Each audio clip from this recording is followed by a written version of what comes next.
Pasiliran, ritual pemakaman bayi suku Toraja, makamkan bayi di lubang pohon besar.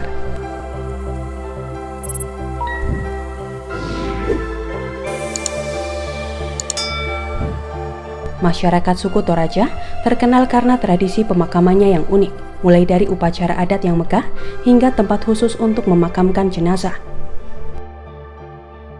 Ada beberapa tempat yang memungkinkan orang Toraja memakamkan keluarganya, mulai dari pemakaman di gua, sisi tebing, liang batu, hingga kuburan berbentuk rumah yang disebut patane. Tahukah Anda bila mereka juga memiliki tradisi memakamkan keluarga di dalam pohon besar? Tradisi pemakaman orang Toraja di sebuah batang pohon besar menjadi perhatian banyak pihak. Bahkan, kini pohon-pohon itu menjadi salah satu objek wisata di tanah Toraja, Sulawesi Selatan. Tepatnya di Desa Gambira, Kecamatan Sangala, sekitar 20 km dari Rantepao, ibu kota Kabupaten Tanah Toraja. Di desa ini, pohon tara tumbuh dan menjadi tempat untuk memakamkan bayi. Bayi yang berusia di bawah 6 bulan dan tanpa gigi dianggap suci oleh orang Toraja. Bayi-bayi yang meninggal sebelum tumbuh gigi ini tidak dikubur di tebing-tebing atau gua, tetapi dimakamkan di sebuah pohon besar yang diameternya bisa mencapai 100 cm, yaitu pohon tara.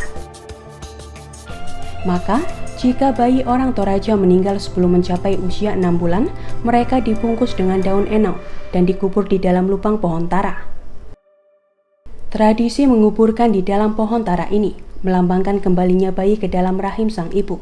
Ini menurut kepercayaan masyarakat Toraja pengikut Aluk Todolo atau kepercayaan kepada leluhur. Tradisi pemakaman bayi ini disebut pasiliran.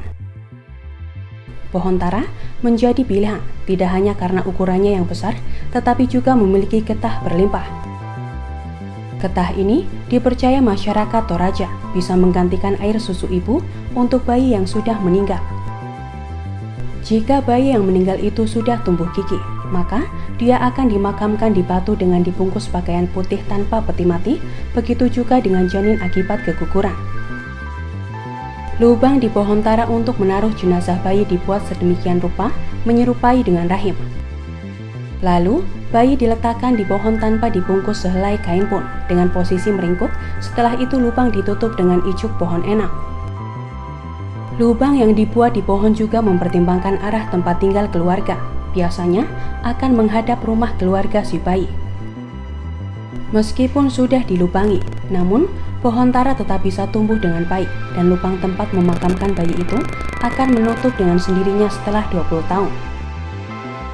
Dalam satu pohon tara, tidak hanya diisi satu kuburan bayi, tetapi bisa memuat lebih dari 10 bayi. Ini bisa dilihat dari kotak-kotak serupa jendela dari ijuk pada pohon tersebut. Meski pohon tara menjadi tempat persemayaman jenazah bayi selama bertahun-tahun, namun Anda tidak akan mencium bau busuk meski lubang pohon itu hanya ditutup ijuk bila Anda mengunjungi Desa Gambira.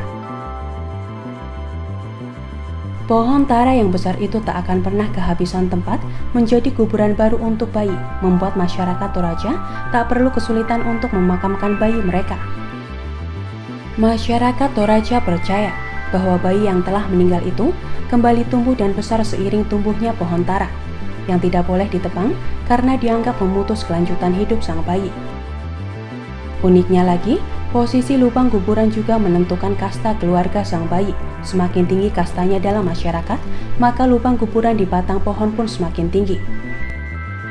Menurut kepercayaan suku Toraja, memakamkan bayi yang belum tumbuh gigi seperti orang dewasa akan membuat jiwa mereka merayap seperti ular dan disambar petir untuk diselamatkan. Oleh karena itu, jenazah bayi dimakamkan secara khusus. Ada satu syarat yang harus dilakukan ketika dilaksanakan ritual pasiliran, yaitu ibu kandung bayi tidak diperbolehkan melihat proses penyimpanan bayi di pohon. Ibu bayi yang meninggal juga tidak boleh melihat kuburan anaknya itu selama 1 tahun. Menurut kepercayaan suku Toraja, jika sang ibu melihat bayi yang sudah meninggal, akan membuat dia kesulitan mendapatkan bayi yang sehat kelak, dan ini juga dianggap sebagai hal yang tidak pantas. Meski tradisi ini perlahan memudar, namun kuburan bayi ini masih bisa ditemukan di tanah Toraja sebagai salah satu cara melestarikan budaya asli.